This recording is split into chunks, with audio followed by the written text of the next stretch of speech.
The calm after the storm. I had not yet left the police station when, after 2 days, I was taken to see Mr. Escom. Two constables were sent to protect me, though no such precaution was then needed. On the day of landing, as soon as the yellow flag was lowered, a representative of the Natal Advertiser had come to interview me.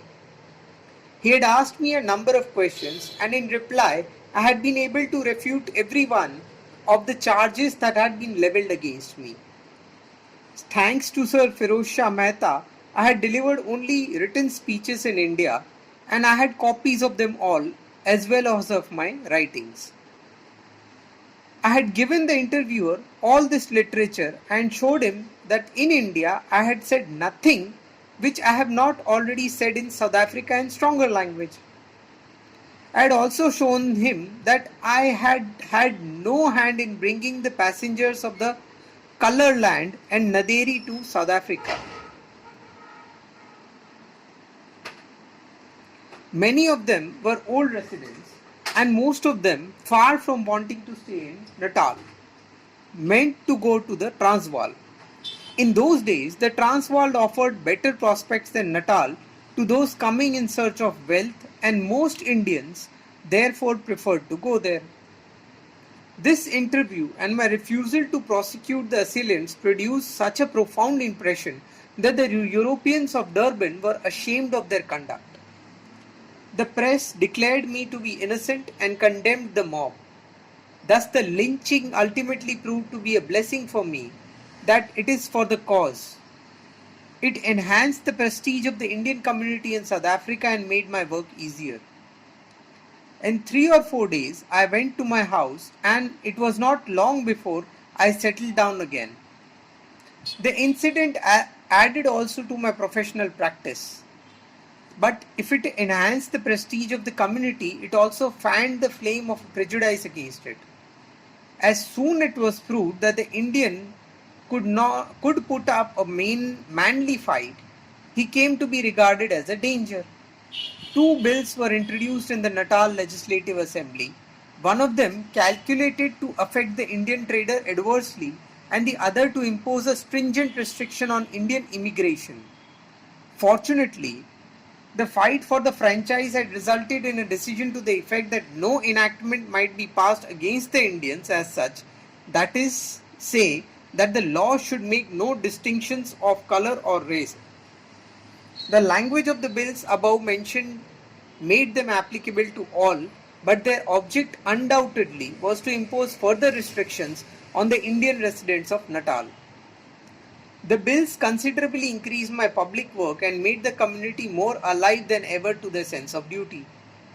They were translated into Indian languages and fully explained so as to bring home to the community their subtle implications. We appealed to the colonial secretary, but he refused to interfere and the bills became law. Public work now began to absorb most of my time. Shri Mansuklal Nazar, who, as I have said, was already in Durban, came to stay with me. And as he gave his time to public work, he lightened my burden to some extent.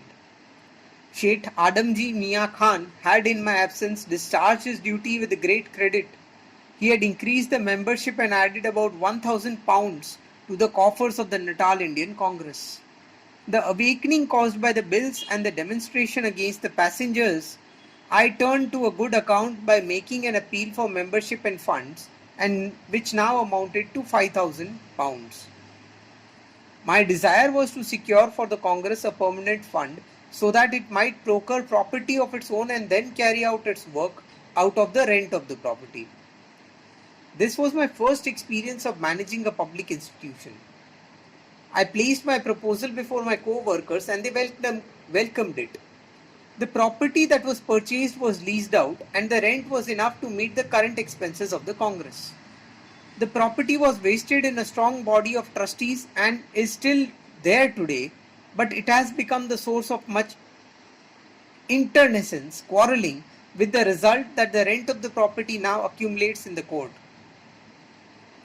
This sad situation developed after my departure from South Africa, But my idea of having permanent funds for public institutions underwent a change long before this difference arose. And now, after considerable experience with the many public institutions which I have managed, it has become my firm conviction that it is not good to run public institutions on permanent funds. A permanent fund carries in itself the seed of the moral fall of the institution. A public institution means an institution conducted with approval and from the funds of the public. When such an institution ceases to have public support, it forfeits its right to exist.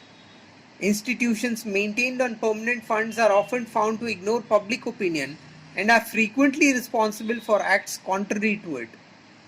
In our country, we experience this at every step. Some of the so-called religious trusts have ceased to render any accounts. The trustees have become the owners and are responsible to none.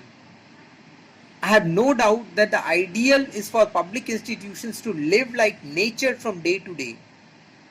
The institution that fails to win public support has no right to exist as such. The subscriptions that an institution annually receives are a test of its popularity and the honesty of its management, and I am of opinion that every institution should submit to that test. But let no one misunderstand me. My remarks do not apply to the bodies which cannot, by their very nature, be conducted without permanent buildings. What I mean to say is that the current expenditure should be found from subscriptions voluntarily received from year to year. These views were confirmed during the days of the Satyagraha in South Africa.